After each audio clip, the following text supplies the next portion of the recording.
I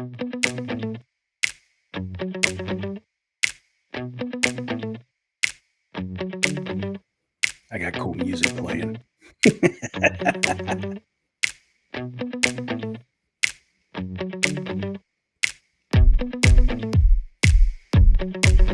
Look at that.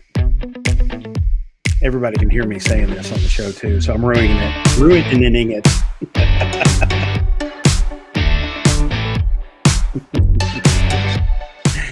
Hey everybody, welcome to the big show. The book is here. Am I pointing right now? I'm pointing the wrong way. The book is here. Look at that. Holy smokes. We're going to have some fun today here on the big live program. Let's see. I got to hit a button here. I never do these things the right way. Hi, everyone. I'm Jason Falls. Welcome to the book launch talk show live across multiple networks. I think at least I can see people on Twitter and Facebook are coming in here. YouTube is rolling. LinkedIn is rolling. It appears as if the Facebook event is rolling as well. I got to hit refresh, I guess, to figure that out.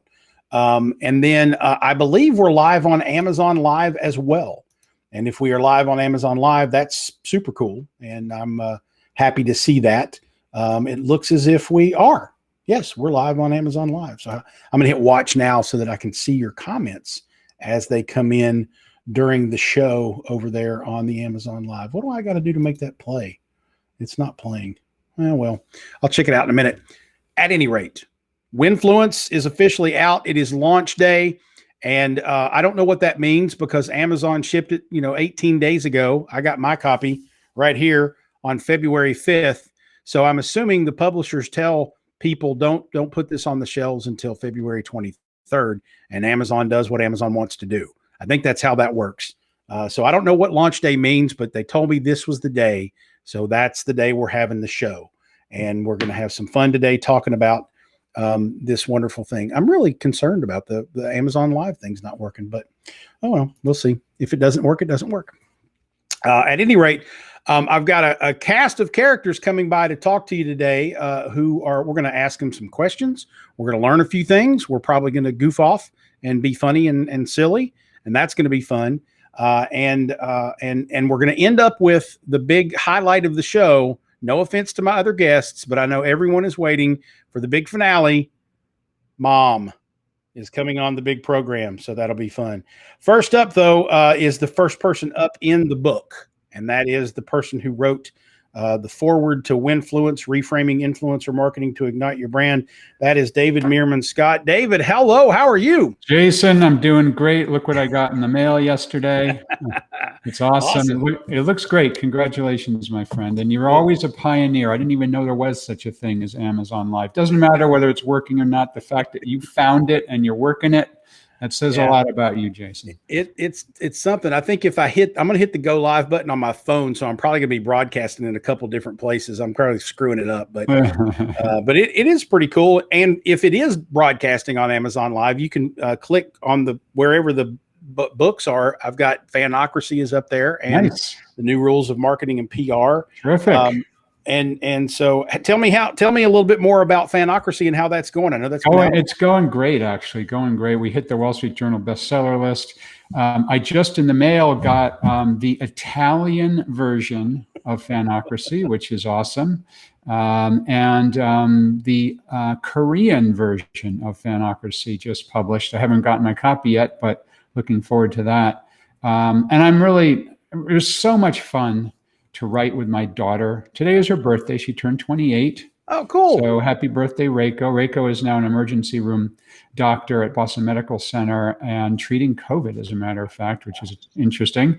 And so writing a book with one's daughter was amazing, and lots of cool stuff around that book, Fanocracy. So thank you for asking, Jason. Yeah, and just to point out, and in case anyone missed that, his daughter is a best-selling author and an emergency room physician, so a bit of an underachiever, right? She's at age 28, she's an underachiever, is right. Yeah, I mean, I think back to when I was 28. It was like, look, where's the next beer coming from, and it was very, very different from from what she has accomplished already in her very young life. But let's talk about Winfluence. Man, you nailed it on this book. I love it. And thank you for asking me to write the foreword to the book. It was really an honor to have read an early copy and then write the foreword. And as I did write in the foreword, I bought it was really freaking expensive camper van. It's a tricked out Mercedes-Benz Sprinter camper van, and it's super awesome. And the reason that I bought it was that I was on a Facebook group and I was influenced, and I bought something I didn't need that cost a lot of money because somebody influenced me to do so. So, the ideas in your book absolutely work. Yeah. And so many people misunderstand influence. They think it's about paying a Kardashian $1 million to do an Instagram pose with a product. And yeah, that's influence. But true influence is when someone who absolutely loves something shares it in such a way that it encourages other people to love it too, which becomes a fanocracy. So how about that, Jason? I put your book and my book together in the same riff. If you're not careful, you're going to screw up, and I'm going to pitch an inbound session with you and me on stage together. So there we go. I'm game for calm down. Well, David, I don't want to take up too much of your time. I really appreciate you coming by today, and I can't thank you enough for writing the foreword for the book. I literally, in the acknowledgments, very seriously, if you'd have told me 10 years ago that you were going to write a foreword to a book that I wrote, I would have said you were crazy. And I appreciate that. But 10 years ago, or more than 10 years ago, we connected on social. We were buddies on social. We shared a bunch of different cool stuff for many, many years. And I think we've only met up in person half a dozen times, but on social hundreds and hundreds of times. So it was my honor to add a little bit to the book in the form of the foreword. Well, you added a lot more than a little, and I really appreciate you, and I appreciate your time today stopping by. Good luck with more fanocracy and whatever you're working on next, because we know there's something else coming. And everyone who's listening, if you haven't bought your copy yet, now is your moment. Winfluence by the fabulous Jason Falls. There you go. David Meerman Scott, thank you so much for coming by today, sir. I appreciate you. All right. So, David, thank you for that. Oh, my goodness. We've got an amazing roster of people coming on the show. Now, real quick, I'm looking over on the comments section, and Chip Griffin, Izzy House, a bunch of people are here to say hello. I'm still looking for the live stream over on the Amazons to work, and it doesn't appear to be doing so. So I don't know what's happening there. It does say it's live, and I should watch now. So let's click that and see what happens. What I'm worried about here on the Amazon Live, I know you don't care, but I'm stalling for a second. So what I'm worried about is that it's coming through my phone, which is not getting the interview. So I'm going to be silent for a while on Amazon Live if it's coming through that way. But, such is life. At any rate, it was an experiment, and that's what I do. And that's why people love me so much, I guess. Next up on the big program, I've got so many windows that I have to have open to pull this off. It's amazing, and I don't know if I'm even going to do this right. But next up on the big program here on the Winfluence book launch live talk show is the illustrator of the book, Sarah Clevenger. You're live. How are you? It was an experiment, and that's what. So I'm doing well. Next up, oh my goodness, you've got a tremendous echo. I have to have open. You can either turn down your stuff or put on headphones. I'll tell you what, I'll come back to you. Get some headphones. Is the illustrator of the book, Sarah. Right, so we're going to turn Sarah off there, and we'll go back here. Okay, so sorry about that. We'll get some headphones there for Sarah and see if we can't get that issue fixed. But let me tell you real quickly a little bit more about the book. So Winfluence, the reason I wrote this book is because I really feel like the mainstream media out there, well, actually, you know what? I think that's coming through one of my other guests that are in the green room. So for those of you who are in the green room waiting to be on, your speakers are coming through and we're hearing you. So you might want to use some headphones. So I think that's what the problem is. Sarah's logging off and logging back on. So trying to manage a lot of people coming on the show, that's going to happen. So hopefully Sarah will be back in just a second.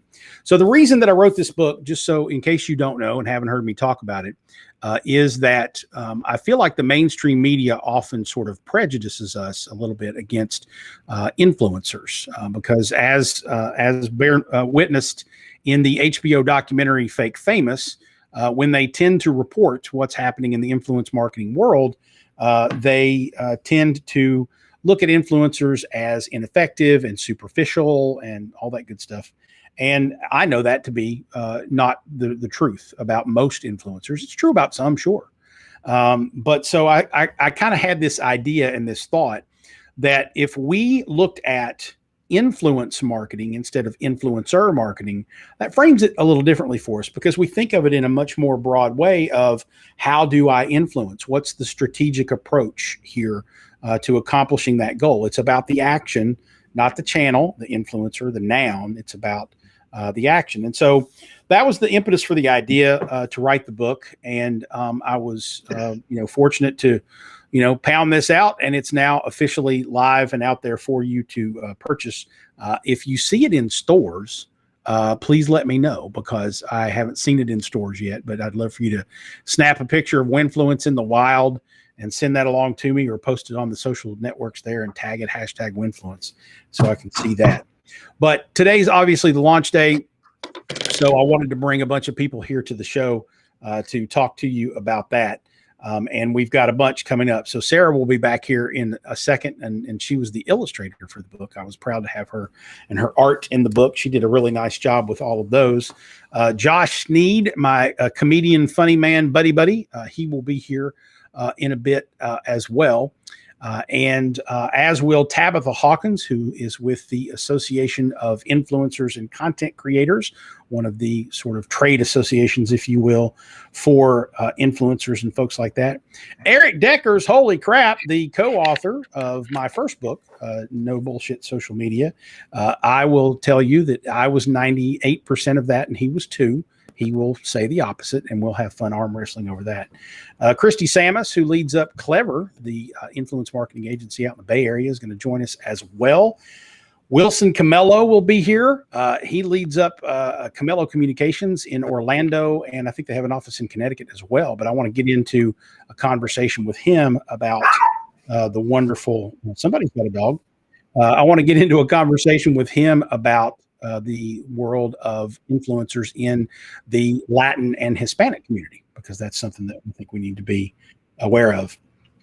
Okay, I think Sarah's back, so we're going to try this one more time, and I'm not hearing craziness on the audio here. So, Sarah, how are you? Oh, now I can't hear Sarah.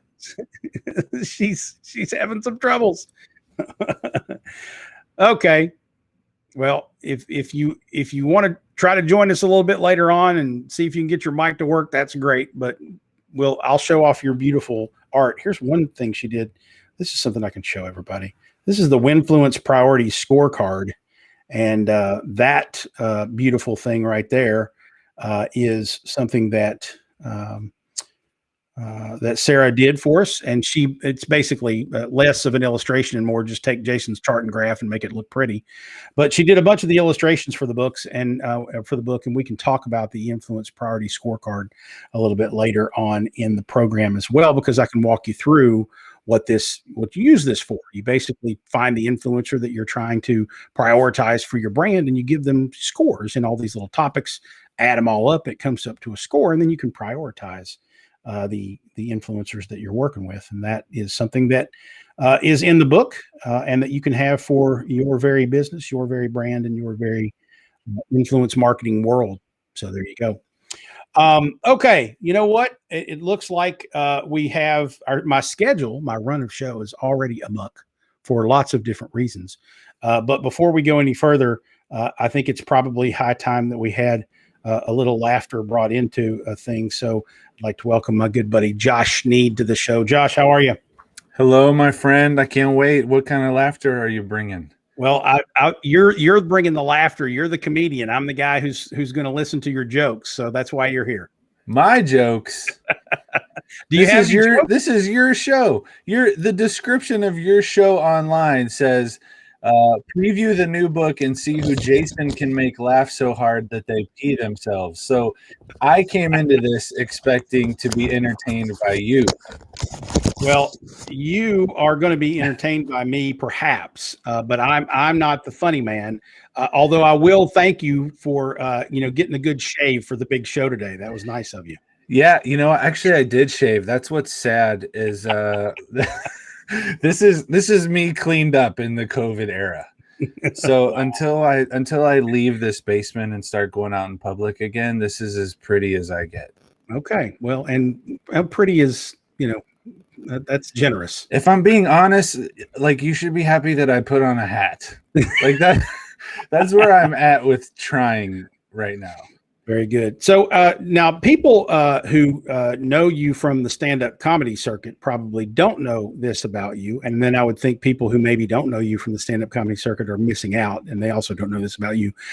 But in addition to stand-up comedy, you also create social content for brands and such, correct? That's correct. I was contacted by Perfetti Van Mel, the candy company based here in northern Kentucky. They run Airheads and Mentos, and they needed a funny voice online. So they hired me almost 8 years ago to handle their social media for them. And, I'd done social media as a comedian and for my t-shirt company, but I never did it to represent somebody else's brand. So it was kind of new territory for me. But I guess 8 years in, I feel confident enough to say I've kind of figured out a little bit of what I'm doing. Well, those aren't bad brands to work with. I mean, Mentos is. I would imagine that that you did you create the Mentos Coke challenge or whatever that was? I did not create it. That was the Eepy Birds, the scientists that had a video go viral on E-Bombs World. So we're dating ourselves right there. E-Bombs World. I'm pretty sure that was built on GeoCities. Yeah, we went there after we got done with our evening on Second Life, right? Yeah, Hot or Not went down, and then I believe it was E-Bombs World, and we transitioned to MySpace. I know the stand-up comedy business has been devastated in a lot of ways by COVID. What have you and your buddies been doing to kind of stay plugged in? I mean, I see your content online, obviously, but it's hard to make a living when live events are kind of hard to do. Yeah, I've like to give you like a serious answer, like I've kind of pivoted a little bit to hosting meetings for people on Zoom and that sort of thing. I have friends that have actually done stand-up shows online, which is terrifying. Like the thought of doing stand-up comedy with no audience, even if they're unmuted, just it's like I'm not going to do it unless I absolutely have to. And luckily I haven't had to. But for me personally, I've gotten into the, hosting meetings and delivering a little bit more motivational type talks than just straight stand-up. And then, of course, the apparel company and the social media work has been great to keep me occupied as well. Because if it's not that, then that means I have to be upstairs talking to my wife and kids. And who wants that? Am I right?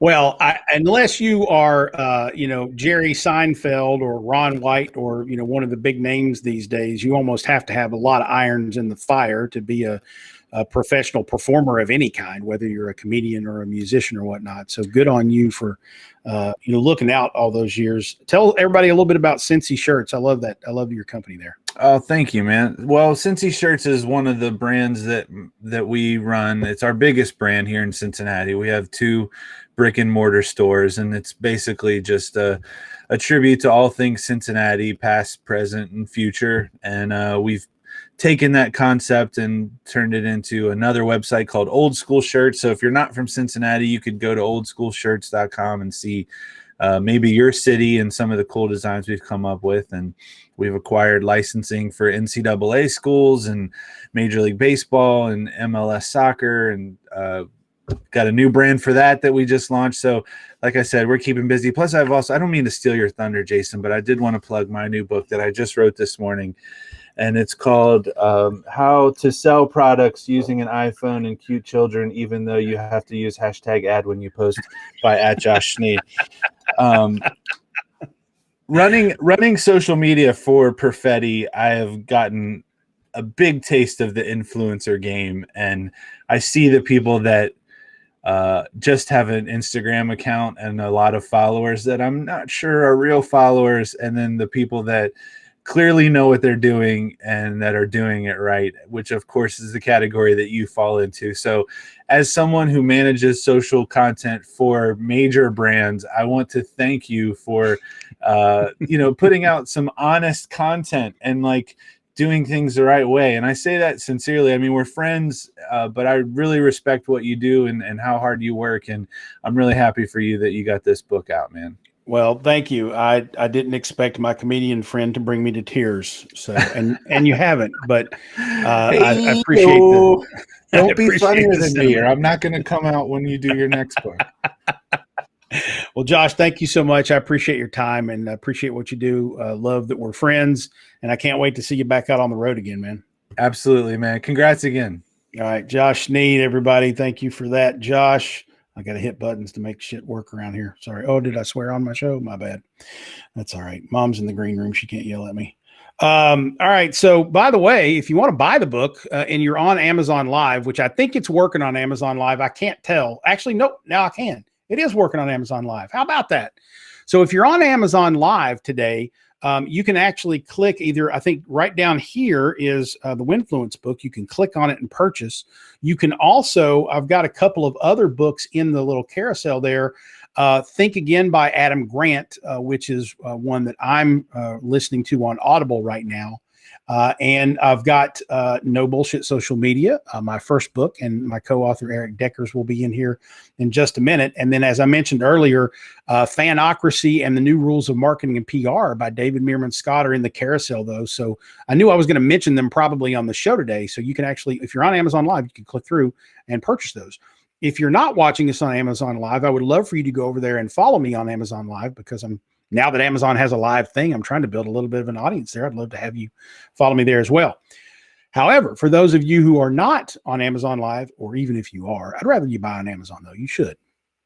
I've got on the screen right now a link to, or a URL you can type in, jason.online/buy Winfluence. And if you use the code FALLS20, all caps, FALLS 20, on that particular site, you'll get 20% off the retail price of the book today.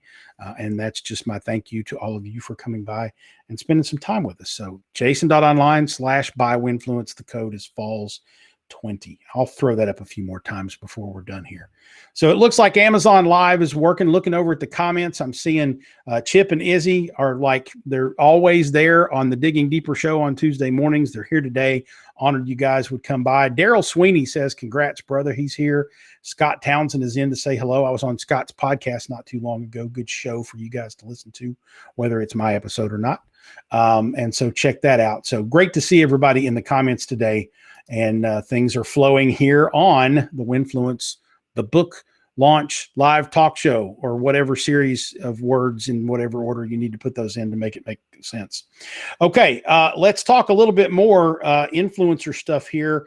I have had a really good conversation on Winfluence, the podcast, with my next guest about influencers and content creators and all that good stuff.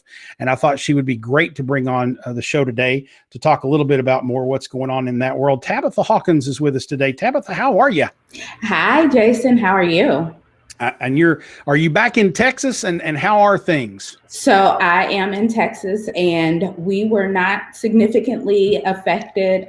So we're so grateful for that. But it's now like around 70 degrees. It was like 72 yesterday. So that's Texas for you. Well, that's the weird global warming economy world we live in. Is who knows what the weather's going to be like. Well, I'm glad you and yours are okay. I certainly hearts and thoughts and whatnot go out to the people who are having some struggles with that right now. I know that's been a harrowing situation, and I hope everything gets better down there fast. All right. So real quickly, Tabitha, give everybody a little bit of your background, because you are an influencer. You built an audience for yourself online, and then tell us a little bit about the organization that you founded. Yes. So my name is Tabitha. I have been on both sides of influencer marketing for about 17 years. I have my own blog, more in like the motherhood and lifestyle space. But I also have built my career in digital marketing and PR and hiring influencers and building campaigns for Fortune 500 companies.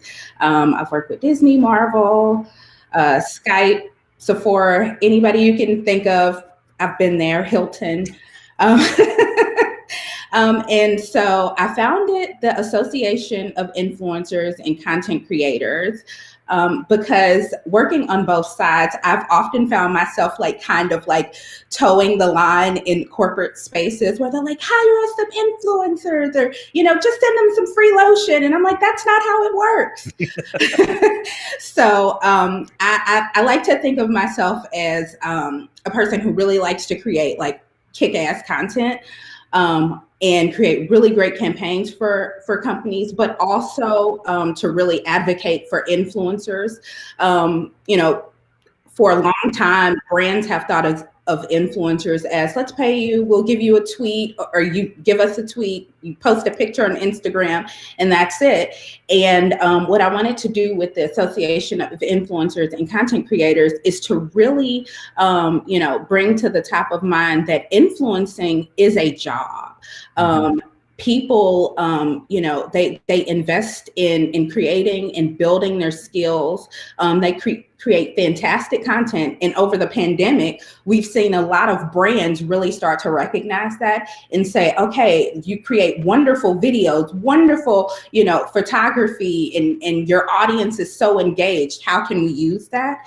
And so I kind of want to be, with our organization, the middleman that creates a mutually beneficial relationship between influencers and brands, so that influencers are respected, they're compensated fairly, they have, you know, opportunities to grow as businesses, but that also brands are getting great content and they are, you know, using their voice to reach out to the people that buy their products.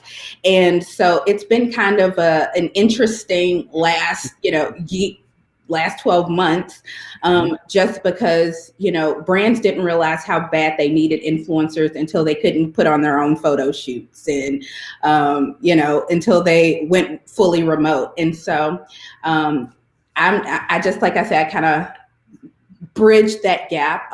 One of the things that we're working on, especially this year, is, you know, helping to create some kind of standardization around, you know, what influencers should be paid, you know, what you can expect if you go to one influencer and say, you know, I want usage rights and you know, for X amount, like that, you're kind of speaking the same language and all influencers understand that, but then all brands also understand how to kind of communicate and work with them.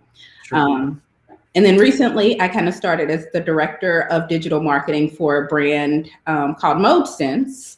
Okay. And I'm creating an influencer program there. So it's been kind of nice to be able to continue to advocate for influencers and create more campaigns. That's awesome. Do you think, you mentioned this, and I hadn't really thought about it this way, but obviously the pandemic taught brands that, you know, influencers can be useful beyond just accessing their audience, because they couldn't do photo shoots. And oh my goodness, here's all these talented, creative people out there that we could just lean on for this type of stuff.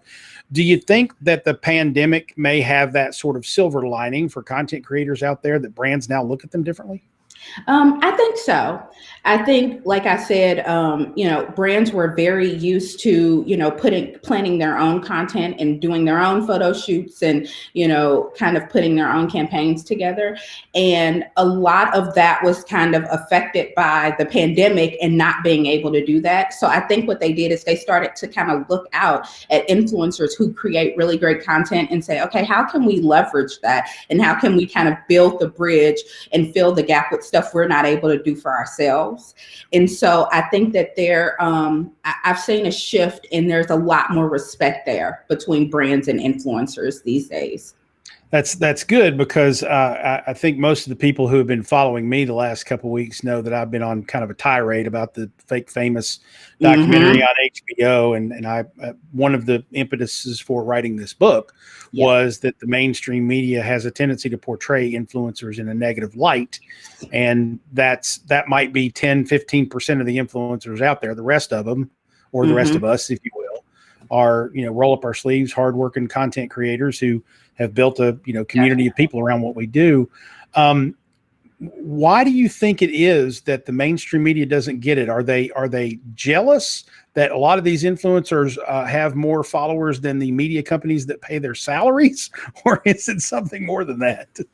I think that it's a hard pill to swallow for mainstream media to accept that all information used to be disseminated through mainstream media. If it didn't come from them, it wasn't reputable and nobody really cared. Well, now you have influencers who some have much larger audiences and some have smaller audiences, but they're more empowered than these larger mainstream media companies.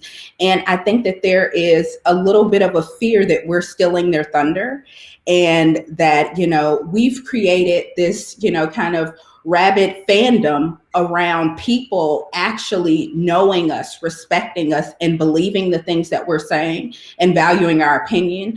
And the shift is kind of gone away from that in mainstream media. Well, now people are, it's all biased. It's, it's the opinion of who owns it. It's this, it's that. And now people are just kind of relating to influencers because they see themselves in them. Yep. Very good. Tabitha, where can people connect with you and the big organization on the interwebs? So you guys can find the Association of Influencers and Content Creators at associationofinfluencers.org.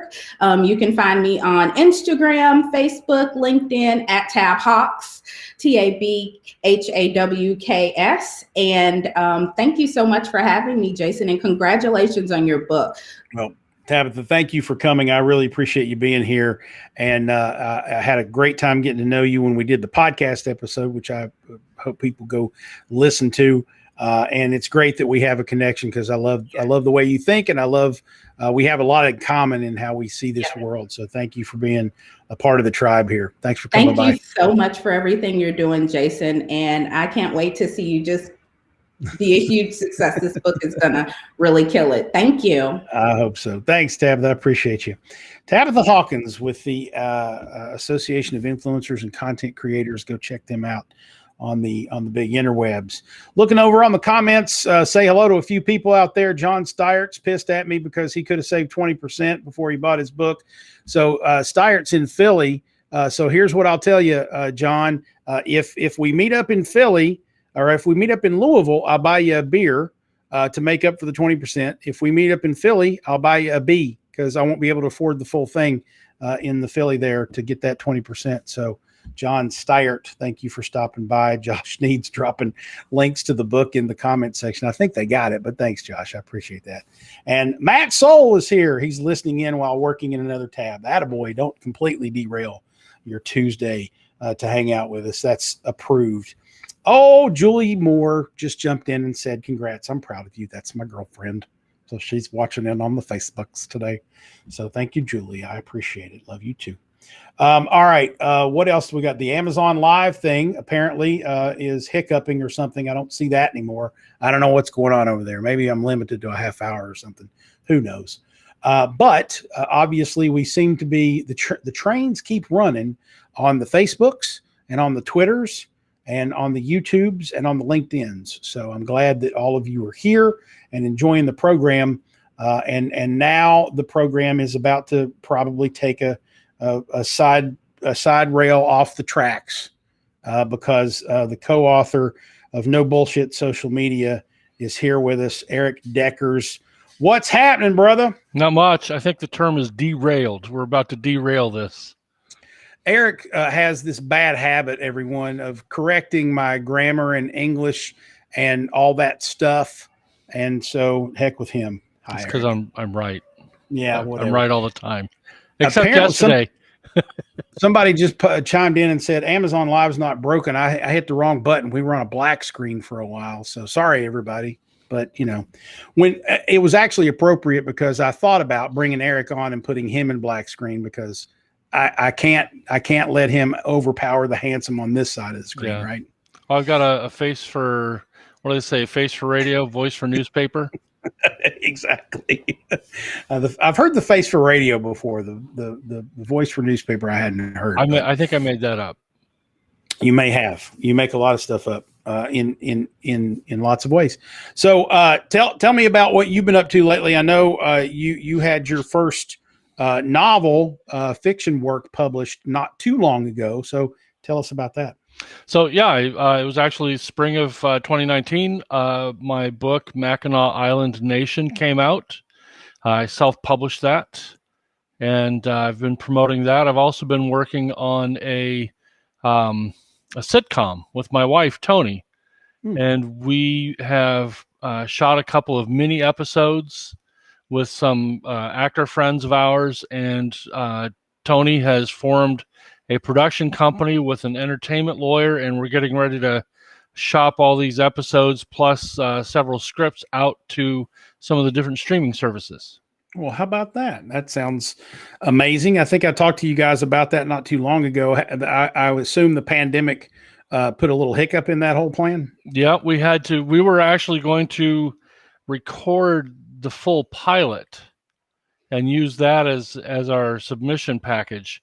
And that was almost a year ago. Like the week before the lockdown started, we had begun organizing the shoot for May, and then the lockdown happened. And so we shot everything at the end of last year, beginning of this year. We made sure everybody was tested like the day before shooting began. Mm-hmm. We even had to postpone because one of our cast members got COVID, but it was a very mild case. So she was okay. But we shot 2 in person in a local bookstore here in Orlando, and then shot 1 completely over Zoom. Wow, that's pretty amazing. I haven't really thought through all of the logistical challenges that might present. So, but kudos to you and her and the rest of the team for working through that. What's it called, and when can we look for it? I know you got to sell it, but what do we need to know about it? It's called Polk Fiction, Polk. The premise is that Alex Polk, played by Tony, wrote a Catcher in the Rye type of book, but nobody knows she did it. And then this during the season, probably in the beginning, that secret is revealed, and so she has to deal with sort of this newfound fame as the owner of a bookstore. So okay.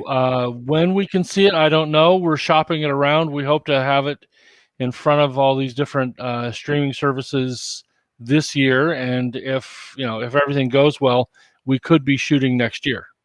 That's excellent. Well, when Polk Fiction is the name, I'm a little disappointed. Out of you, I would have expected Polka Fiction, but I guess we'll have to wait for the sequel on that one. Well, the main character's name is Alex Polk. Well, I get that, but it was a joke about your personality. You're more of a polka guy. Yeah. Polkas and waltzes, 3/4 time. So I said this in the acknowledgments in the book, but I'll say it now. You dragged my ass into this whole book writing thing, more than a decade ago, and I would like to thank you officially for that. I had a pleasure writing No Bullshit Social Media with you, and thanks for getting me addicted to this kind of thing. It took me a while to squeeze this one out, but it's out, and you have a lot to do with this, even though you didn't write it, and I'm not putting your name on the damn cover. Well, thank you very much. Appreciate that. Yeah, it's funny. So I had finished Branding Yourself with Kyle Lacey, and I had helped him write his Twitter Marketing for Dummies the year before. And I thought 2 books in 2 years, I could take a break. And instead, a week later, I had an idea, and I texted you and said, "Hey, I've got this idea for a book. Do you want to write it with me?" And you said, "Sure, if I get to name it."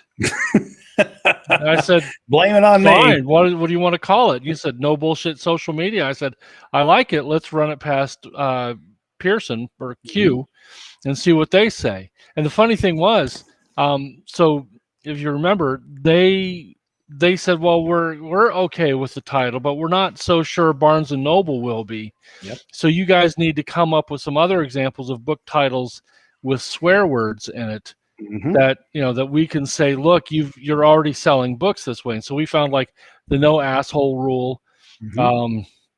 Penn and Teller have a No Bullshit Magic DVD series. We came up with this whole list, and they presented it to Barnes & Noble, and Barnes & Noble said, are you kidding? We love this. We'll even front face the book for you, which normally costs publishers extra, and Barnes & Noble was just willing to do that because they loved the book title. So I remember when we launched it, somebody sent both you and me a photo of the book on the new arrival shelf right at the eye level of an impressionable 6-year-old, which was my proudest moment. My mom was aghast. She's like, oh God, how could you do that? Yeah. We got a little gruff for that, but it was okay. It was all worth it. And I mean, now you've got the Mark Manson book out there with the, who gives an F and all that kind of stuff. And so it's devolved. It's part of the idiocracy in which we live. But I kind of felt like we contributed to the downfall. We it's we part of our made fault. It happen. Exactly. Our little social media strategy book completely destroyed the world of publishing. Nice. Well, Erik, thank you so much for coming by today. Good luck with Polk Fiction and your book and all the other stuffs. And please stop sending me edits to my blog posts. Thank you, and congratulations. I'm really proud of you. This is your third book. You wrote this one all by yourself, which I did. You and I have each written half a book, and that was hard. And then you went and did a whole book. So I did. You've outperformed me. Very well done. Well, I just the only thing that I told people after I wrote No Bullshit Social Media with you and Rebel's Guide to Email Marketing with DJ Waldo was, if I do this again, I ain't putting Erik's name on it. So there we go. That's why it's going to sell so well. I hope so. That way I can go neener, neener, neener. All right, Erik, thanks for joining me, man. I appreciate you, brother. Thank you. All right, that's Erik Deckers, and hopefully I've hit the right buttons now so that I don't go to a black screen and it doesn't look like I did. So that's good. Derek Hansen actually pointed out on LinkedIn, seems your video feed is not working, and that's an astute observation, Derek. It was not working because I hit the wrong button, not because there was some problem. So user error, as it normally is with the things that I do. Okay, we are we halfway through this? I think we're about halfway through this. And that means we're coming up on, I'm even on time even. That's crazy.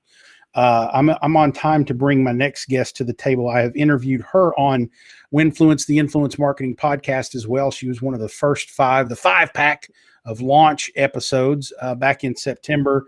And she is a true innovator and leader in the influence marketing space. Honored to have her on the show. Christy Samus, how are you, dear? I'm well, thank you. Can you hear me okay? I can hear you just fine. Joining us from, I assume, the Bay Area. Is that correct? Yeah. Very good. Well, thank you for I look a certain way in my own mirror, and then the video is like, well, that's interesting. It's an interesting choice. I realize that it's probably different for a female, but I just kind of get up every day and go, I can't do anything about this. I'm just going to move on with life. So anyway, so I want people to know a little bit more about your background and Clear. So take us through that journey a little bit.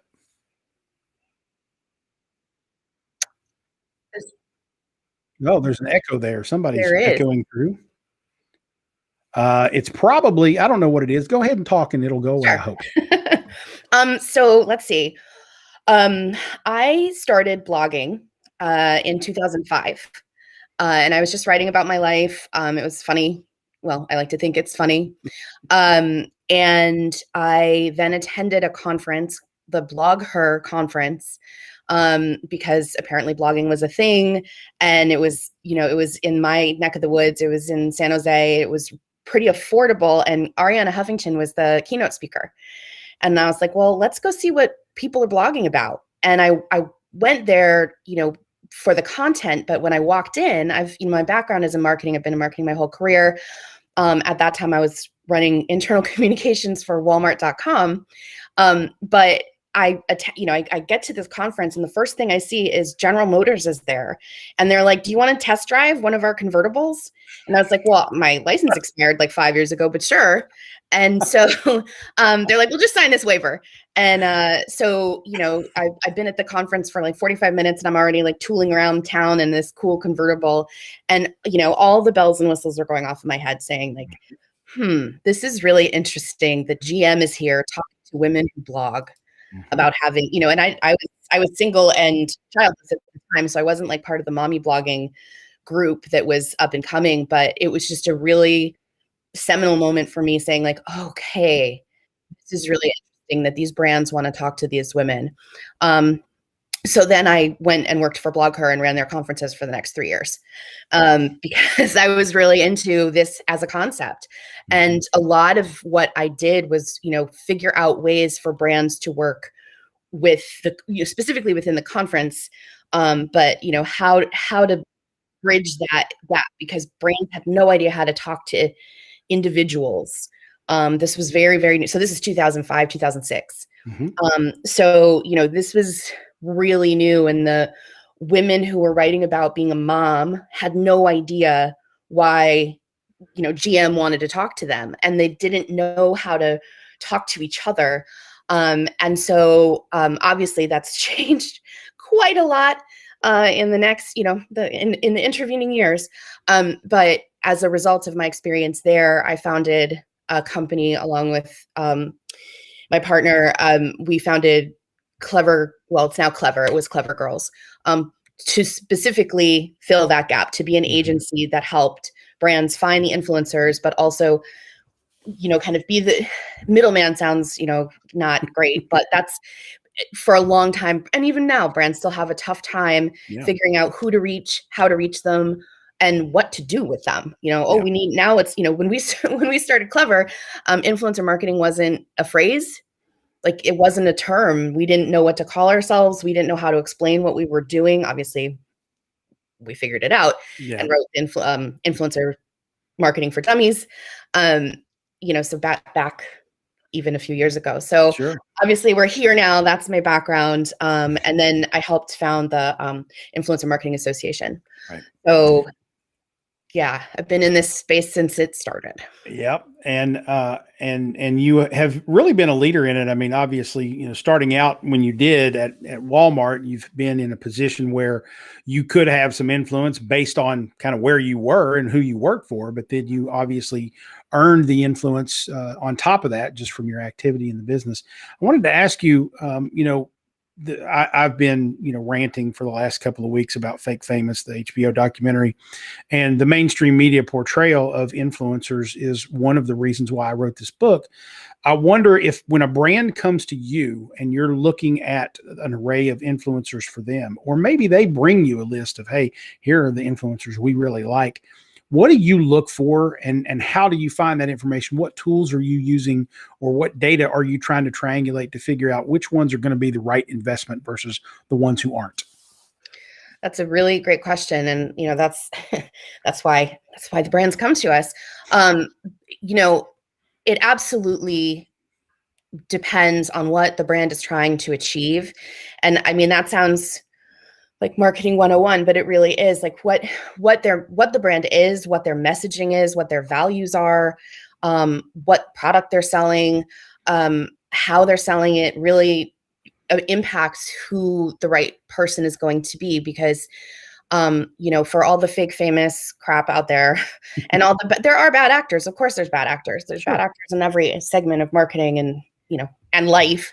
But there's a lot of work that the real influencers are putting into their content, and influencers generally, I mean, in this broad stroke, but want to be authentic. They don't want to chill. They're not in this just to get, well, some are in it just to get paid, but they work really hard, and they want to represent brands that they care about, and they want to be authentic when they're writing about them. So it's really, I mean, it's tough. It's not just about algorithms. And of course we have tools, and we have tools that we built, and we have tools that we've, third-party tools and all kinds of things that we use. But, at the end of the day, I will always say that, human beings need to be involved in this process. The whole reason influencer marketing works is because it's human, is because it feels more real, it feels more authentic than brand alone marketing, than what the brand is saying. A glossy magazine spread is beautiful, but like, we know that those aren't normal people. Those are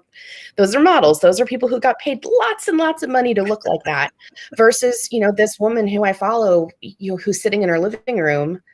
These are the basics of influencer, and I don't need to tell you that, but it's really about finding somebody who can be authentic about whatever the brand is. And I just want to say, one of the biggest shifts we've seen, and this is, worldwide, but people care now more about brand values than ever before.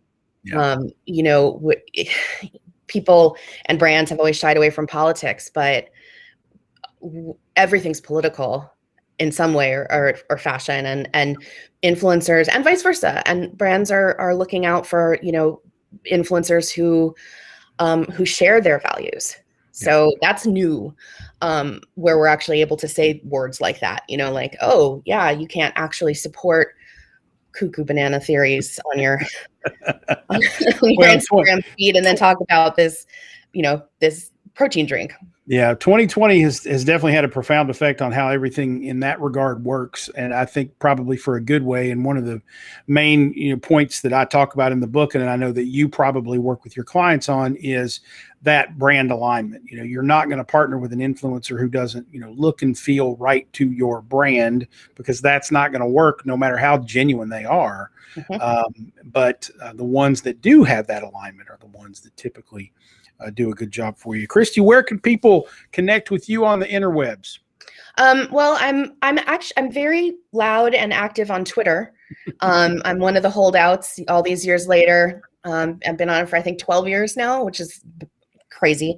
At Christy, KRISTYSF, which is also my handle on Facebook and Instagram.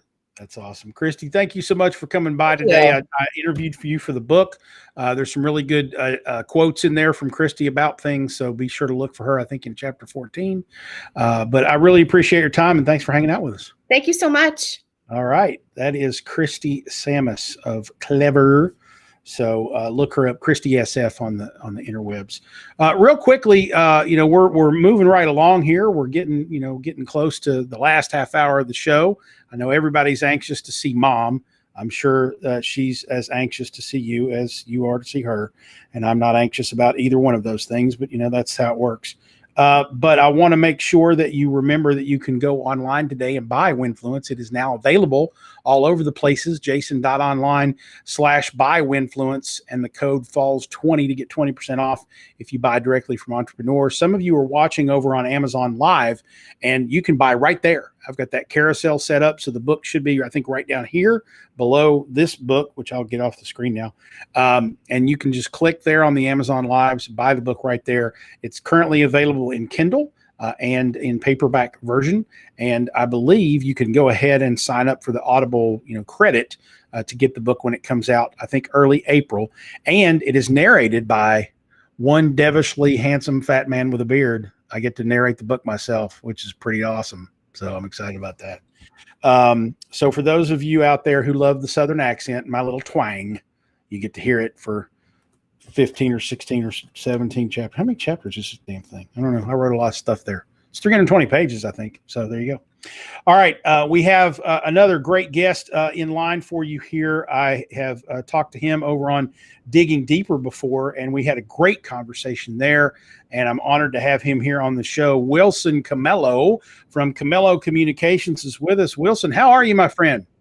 Yeah, amigo, how are you? And I didn't realize you had the corner locked on devilish fat men with a beard, but I'll yield to you. Today's your special day. Yeah, well, I'll arm wrestle you for that one because that's my title. You got it. Special day, and your mom is here. Hi, Mom. Yep, Mom's here. He can see her in the green room. Nobody else can, but that's okay. Mom will be on in a minute.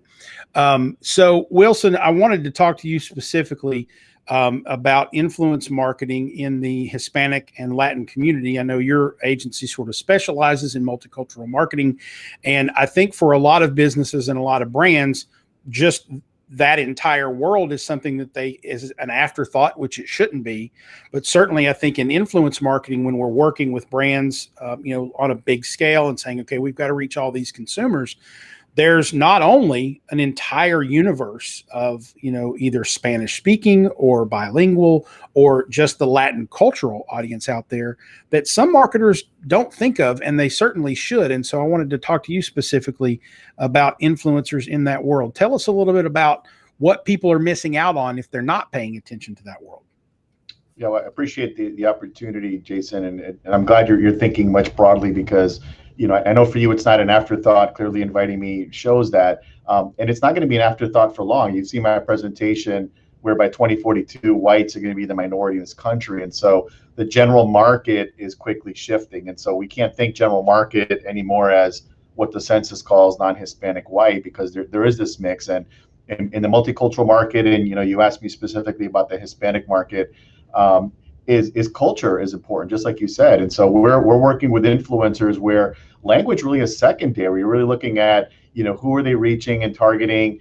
Do they align with our brand and the targeting we want to do with our brand, and then the language is secondary. Because we can develop content in either language, because language is really not the driver, which is why we see the approach of translations not really being effective, because just like all marketing, it has to be based on insights and kind of internal knowledge of the groups that you're reaching out to. And so it's becoming increasingly more important. There are a lot of really interesting influencers within the Hispanic market, some that are Spanish specific, some that are English, some that do kind of the Spanglish back and forth. And so there's really no end to the kinds of people you can work with.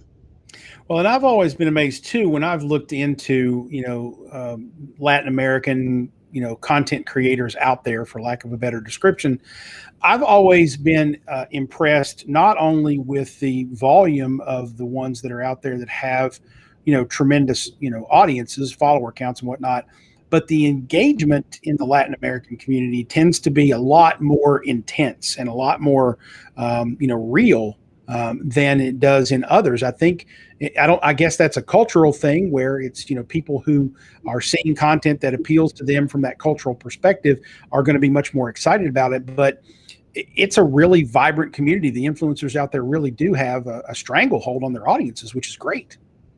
They do. And we see that kind of transform even across the media in general, obviously with influencers, where the communities trust people who look like us, speak like us, understand us, and also carry our messages. And so, we've been very pleasantly surprised, I should say, not overly surprised, but pleasantly surprised with the engagement that we've received. We worked, for example, with a chef in Miami who does things in both languages, primarily in English, but her followers are throughout the United States as well as in Latin America.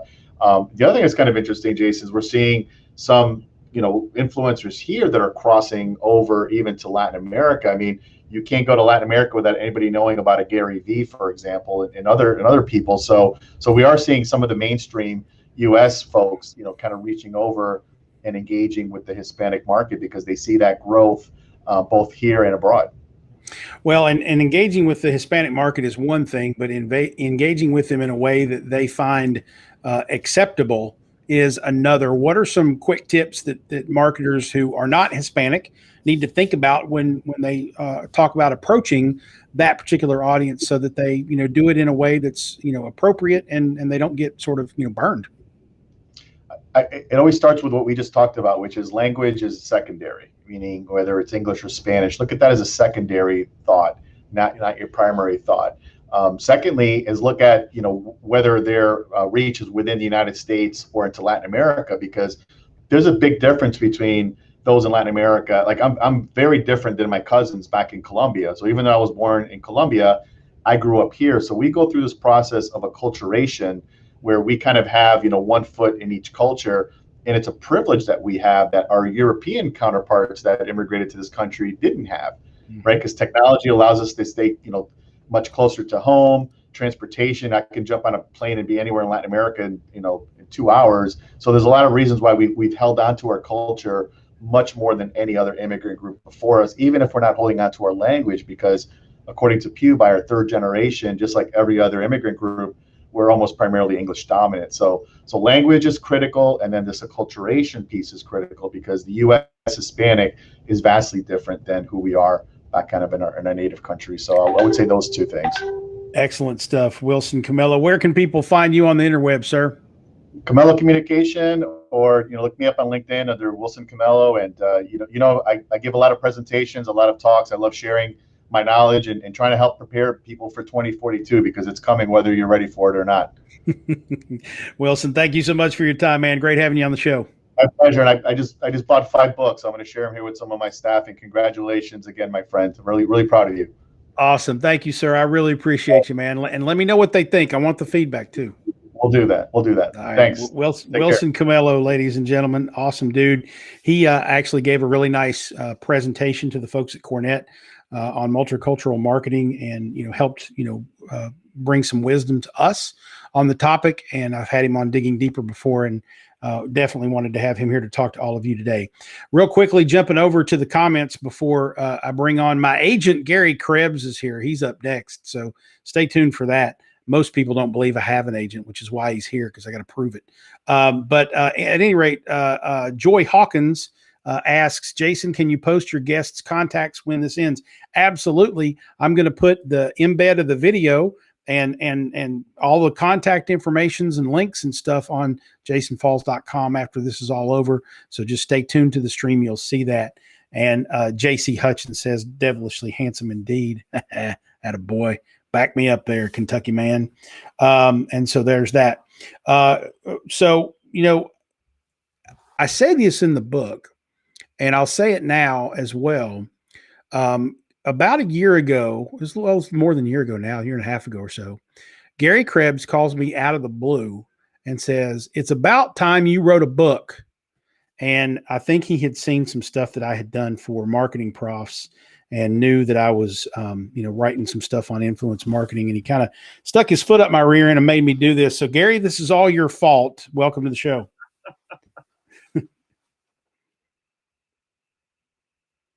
Oh, I can't hear you, Gary. I think your mic might be off.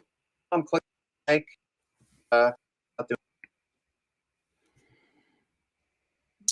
There you are. I can hear you now. Go ahead. Oh, excellent. Great. Can you see me?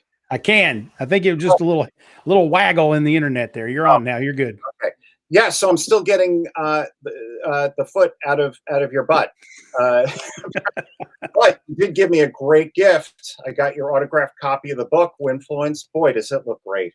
I mean, it's just amazing. They did a great job on Entrepreneur Press. They did. It's matte finished, which I love. Yep. I didn't expect that. That's very cool. We call that hand feel in publishing. We call that hand feel, which has a lot of connotations, but I refer to the feel of the book, not anything else. I was going to say that sounds inappropriate and too much information, but anyway. You also have to tell us what your fallback book title was. I knew you were going to ask that. All right, and this is a good story, and the people who know me and have known me for a long time will appreciate this. So, working on the book, and Gary and I are talking about, we got to come up with a good title. It's got to be catchy, all that kind of stuff. And I said, well, my first book was No Bullshit Social Media. My second book was a little bit more tame, but it was still The Rebel's Guide to Email Marketing. So I've got a brand here that I've got to protect. And so the point of the book was really kind of to say, there's influencers out there, but then there's people who have influence, and the influencers, we have a connotation and we think of them a certain way. And we have some names that come to mind when we think of influencer marketing. So I just said, Gary, the name of the book should be Fuck the Kardashians. And and my goal, my strategic goal, if we were going to get away with that, was I just wanted Kanye to tweet "Fuck Jason Falls," and if that happened, I could retire happy. I would be done. That's still possible. It is still. Well, he's getting a divorce, so he probably would say the same thing in certain regards. Anyway, but to my defense, and Gary can back me up on this, I was the one who decided that we should not have that as the title. I thought it would take away from the actual business strategy behind the book. So I put the kibosh on that. The publisher did not. They didn't exactly respond to, can we use this? But they didn't put the kibosh on it. Well, I think it all came down to the point that on Amazon, when you keyword search, a lot of people might be keyword searching the word FUCK, but there's that little asterisk they put in the middle, so it's tough searching. So yeah, it's tough to win searches for F asterisk # K or whatever they do these days. But whatever. So Gary is my agent, and I say this in the book too. That's not as fancy as it seems, but it sounds fancy. So I like having an agent. I'm not your modeling agent. I'm your literary. There's a difference. Yeah, I don't think anybody would take on that challenge to be my modeling agent, Gary. So, Gary, real quickly, for those out there who are aspiring authors, somebody could mistake it. Who agent work?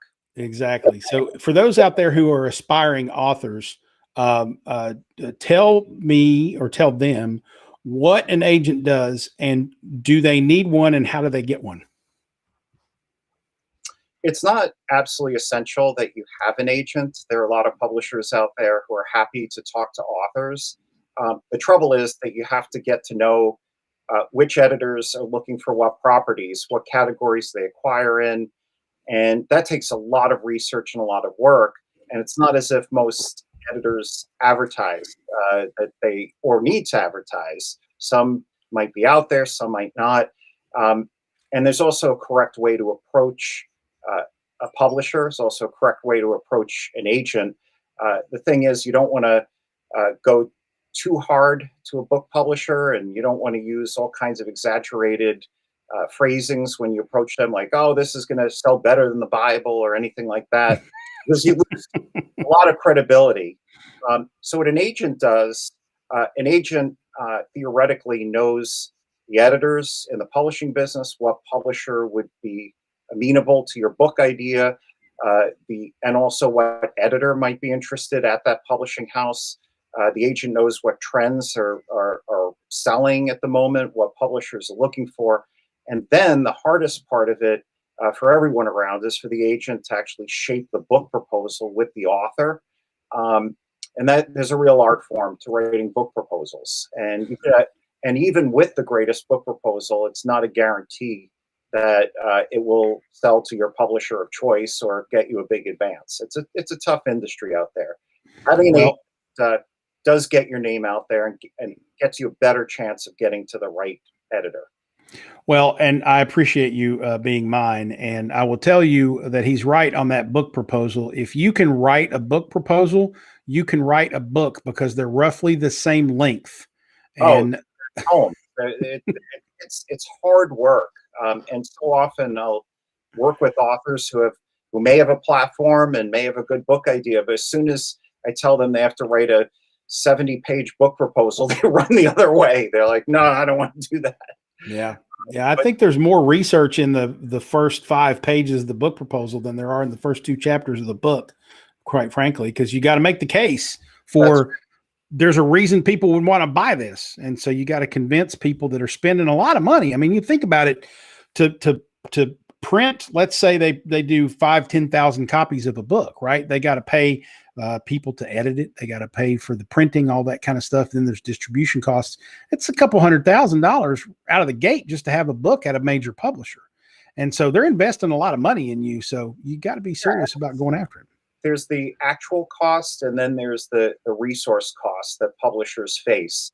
So, and a mind share issue. So when an editor decides to acquire a book, it means that he or she's going to work on it. An assistant's going to work on it. You're going to have a marketing team. You're going to have production people. The whole effort of the publishing company is working on your book behind the scenes, whether you know it or not. And so that book has to be worth all of the time of all those people. Yeah. Well, Gary, I appreciate you sticking your foot squarely up my butt and making me write again for the first time in 8 or 9 years or however long it was since I wrote the last book. I honestly was cautiously optimistic that I was going to enjoy the process, because the editing process of a book is a pain in the ass in my personal opinion. But I got, probably a week into the research and the writing of this thing and just caught fire and loved writing it. And I thank you for reigniting that flame in me and for making sure that I got, paid a little bit of money to do it. That's kind of cool. And this is the guy who negotiated my ability to narrate the audiobook. It's all him. So thank you, Gary. Oh, it's my pleasure. And I just kind of felt that no one could do justice to your voice other than you. Yeah. Jack Black can look like me, but he ain't going to sound like me. Right. That's right. People want that flavor. And narration, I worked in audiobook publishing for a while, and it's really tough. It's hard work. And not everybody can do it. Not all public speakers can even do a good book narration, but I had a feeling wonderful at it, and you most certainly were. The thing about this book that I think is going to do the most, be of the most help to people, is that getting people's attention is so difficult today. You could be an expert at something. You could speak well to a subject. You have a lot of experience, a lot of great content. But if you don't know how to engage people and engage the people who are engaging other people, you're not going to get a lot of followers. And a lot of authors who were bestsellers 10 or 20 years ago cannot make it in this current environment because they don't know how to reach those influencers. They don't know how to get to them. They don't know how to appeal to them. So the lessons in your book are just so invaluable, I think. Well, Gary, thank you for saying that, and I appreciate you being a part of this process. I know real quickly before I let you go, you've got a book or two out of your own. Tell people about those. Oh, you're going to make me have to promote. Oh, my God. Yeah. Well, the biggie is Little Miss of Dark County, The Origins of Annie Oakley.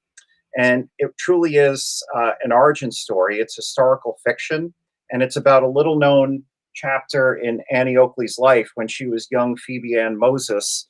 Before she was the world's greatest sharpshooter and an American icon, she was actually a young girl named Phoebe Ann Moses who was held prisoner for 2 years in the woods by a couple she had dubbed the Wolves. And it's a traumatic story. It's a powerful story about overcoming the odds and how she became such a hero to millions of people. And the fun part of it is that I also wrote the screenplay for it and sold off movie rights. So awesome. More to come on that front. Wow, good I'm excited about that. I don't think I know anybody that's done that before. So fantastic. All right, so you negotiating movie rights for Winfluence now? Is that what we're doing? Is that next? Only if I could play a small part in it. Well, you could play yourself for all I care if they give me any say so in it. I mean, maybe that's all you need. Exactly. Jack Black can play me in the movie. I don't need to be on camera. All right, Gary, thank you so much for all your help in doing this. I'm excited to have the book out, and thanks for being my agent. And I like telling people I have an agent. It sounds really fancy. So thank you. Fantastic. Thanks, Jason. Good luck. Happy update. All right. Thanks, Gary. Good to see you, man. Thanks for coming by. Wow. Whew. Oh my goodness. What a day. And it's not even over yet, folks. The best part is yet to come. Checking over in the comments. Thank you everyone for stopping by and wishing us luck and celebrating the day with us. For those of you watching over on the Amazon Lives, you can click down below and get the book, as well as some of the other books we talked about on the show today from David Meerman Scott and me and Erik Deckers. And then I put Adam Grant's new book up there. I'm listening to that on Audible to catch up with him. I love his podcast and the way he thinks. So I've got all that on there. So we've had all these wonderful people on the show today, but I know that everyone was probably more excited than anything else to know that today on the big program, I would have Mom. So without further ado, brace yourselves, ladies and gentlemen. Hi, Mom. And your mic's off. Hello, handsome. There you are. How are you? I'm great. I'm always great. I love the fact that you joined the show over an hour ago and you've been sitting there staring at me the whole time in the green room. That's been awkward. So thanks. Well, that wasn't supposed to make you self-conscious. Oh, it's not. It doesn't make me self-conscious. I just, sitting there talking to people with your mom staring at you is a little weird. So how are things in Kentucky? Well, we went through an ice storm and a snowstorm last week and survived, but then we are survivors in Kentucky. Imagine my shock when I opened your book, the copy that I ordered from Amazon and had to pay for myself. Well, hell yeah. Yeah. And saw your dedication page. Yes. To my mother, Sarah George, the most impactful influencer of them all. Yeah. Gary wrote that. What? Who? My agent wrote that. Oh, yeah, okay. Well, I liked looking at him for about an hour. He's not hard on the eyes. I had no idea. You didn't warn me. Well, no, I didn't warn you. And tears welled up in my eyes. Now, I don't cry. I cannot cry. My body doesn't manufacture tears. I don't know if you knew that or not, but whatever puny amount of liquid was hiding in my tear ducts actually came to the surface. Okay. Well, I was overwhelmed. Well, I'm glad that you were overwhelmed. I'm also glad that you like staring at some screen that's not where your camera is. That's funny to me, but you know. Oh, okay. Like right there? Oh, exactly. Look up there? Yeah, people think you're like playing solitaire over there. Well, Ginger is running around under my feet. I'm just praying she doesn't start barking. Yeah, I heard her bark earlier, and I appreciated that. Ginger, by the way, for those people out there, is Mom's pet rat dog. And she gets her fingernails painted and stuff. So she's a Yorkie. Mm-hmm. She's a rodent is what she is. Mm-hmm. But anyway. And she tries to like you. Well, lots of people try, but lots of people fail.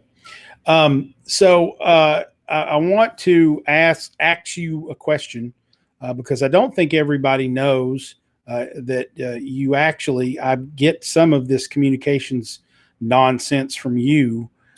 Tell people what you do and what your background is. In 25 words or less? Well, I didn't say that. I mean, I don't want you to go on like you go on ranting on me about at a very early age. Oh God, here we go. Let's see. No, I have a degree in communications. Yes. From the University of Kentucky. I've been in and around media almost all my life. Even before I was in college, I worked at our local radio station. I have been a public relations director for a couple of colleges. I have owned and been the publisher and editor of a local newspaper. I have been a grant writer, started an in-house newsletter publication for our local hospital. What else have I done? For 12 years, my former husband and I, he wasn't former then, he was current then, ran a commercial printing company, and we published other people's books, among other things. And you worked there a couple of summers and worked on other people's publications. For the past almost 21 years, I've been the information officer for the most eastern of Eastern Kentucky districts of the Kentucky Transportation Cabinet.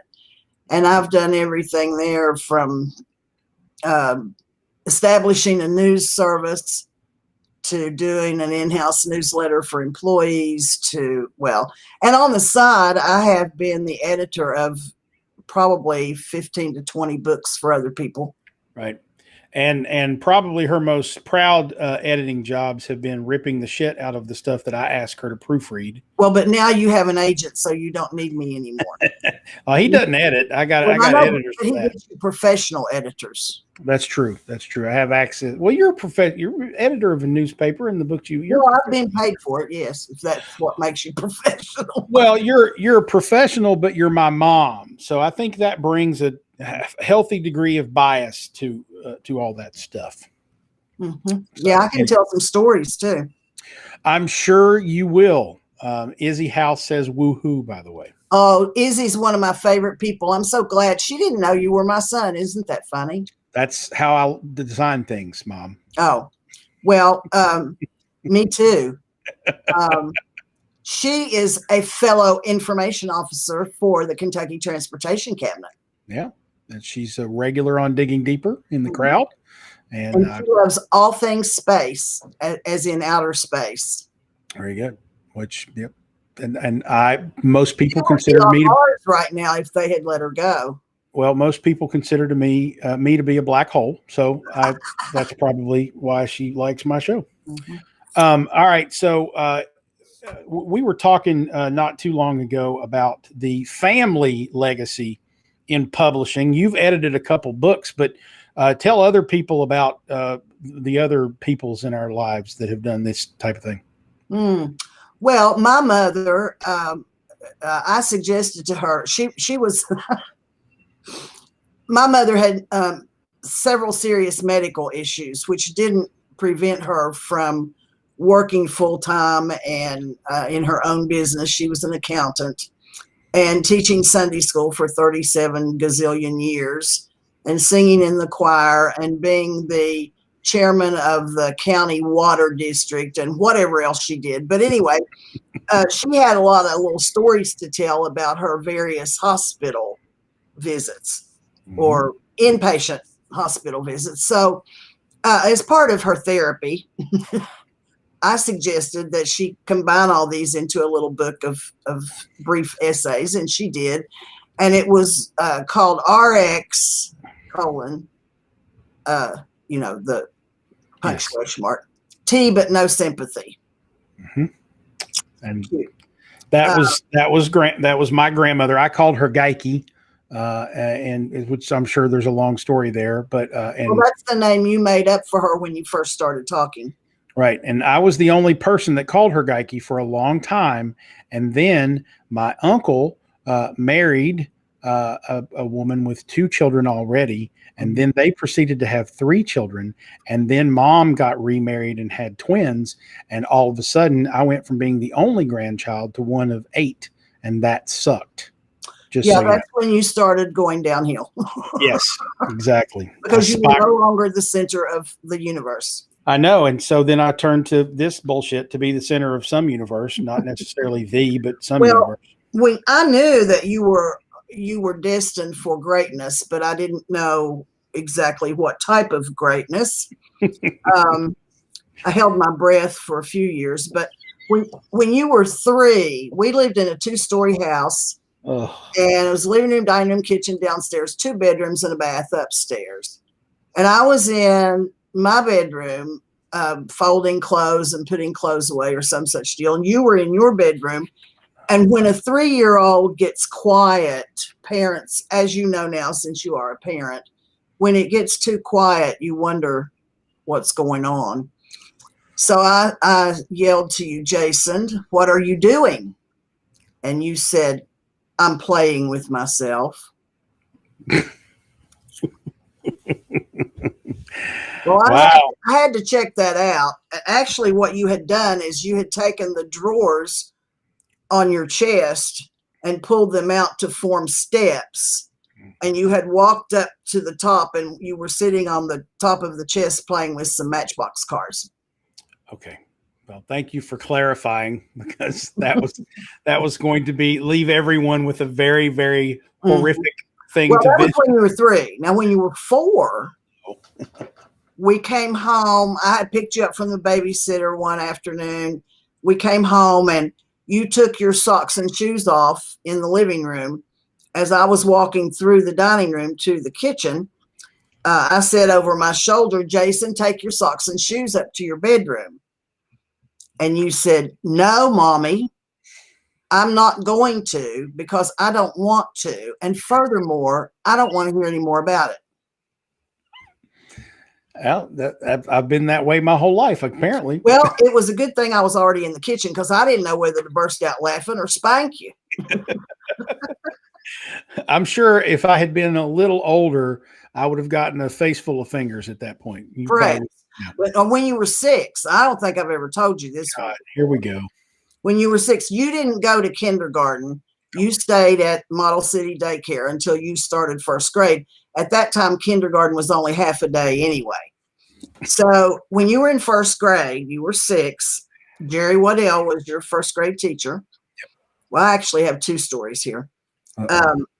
But Connie McCoy, who was also a teacher at the elementary school, was changing the message, the letterboard marquee out in front of the school one day. And she got all finished and was putting up her extra letters and stuff. And you pointed out to her that she had misspelled a word. Really?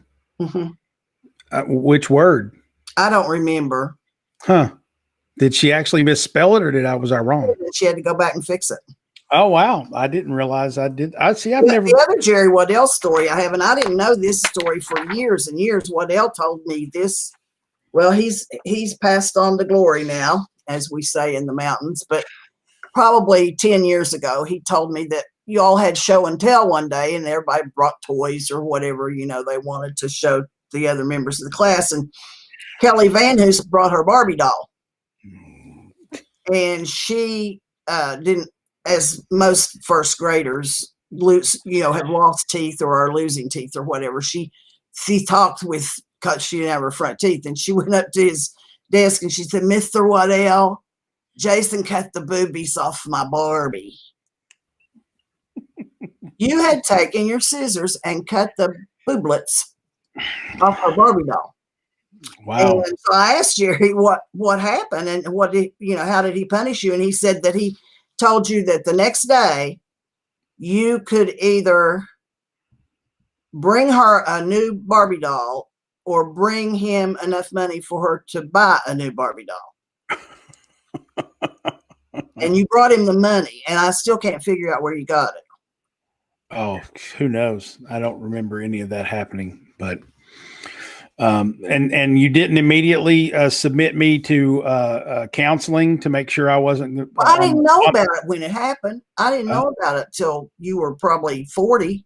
Oh, really? So he waited until I was an adult to tell you that story? Yeah.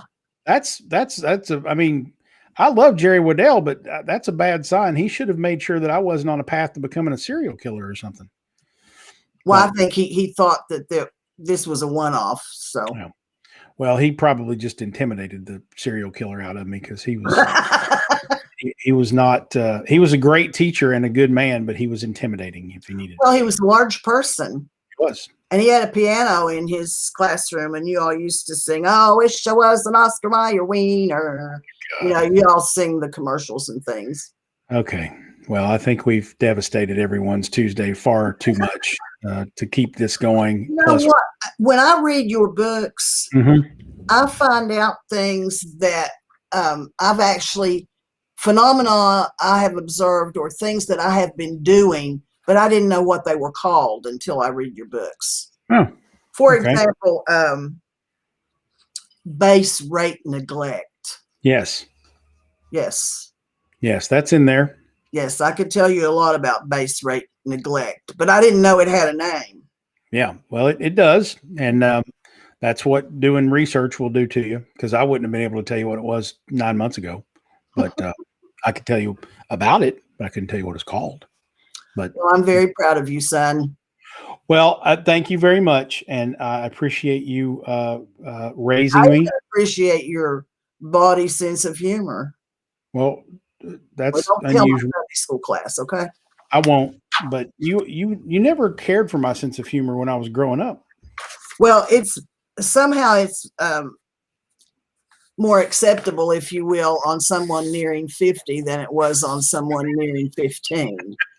Yeah. When I was telling dirty jokes and swearing at 15, it was a little weird, I guess. You were always fascinated with bodily functions. All right. That's enough. All right. We're shutting this shit down right now.